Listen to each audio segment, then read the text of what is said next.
Okay, Tampinay, let's go. You see? Sa wak hawa gasket lah.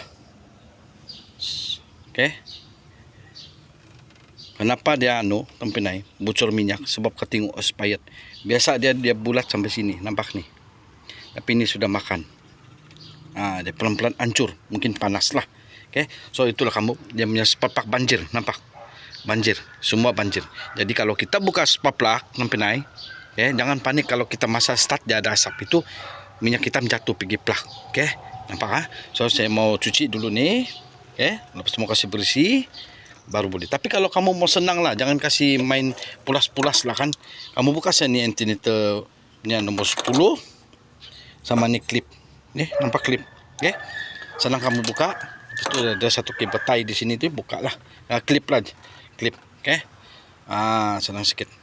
So saya kasih bersih. So, sekarang pukul 7.37. Barang-barang sini hampalang tu coy lahang loh. Mau cuci dulu kasih bersih. Barulah orang bilang senang sikit kerja. Nampak senang, nampak bersih. Customer okay, saya okay. Okay, Tampinay. Enjoy. Alright.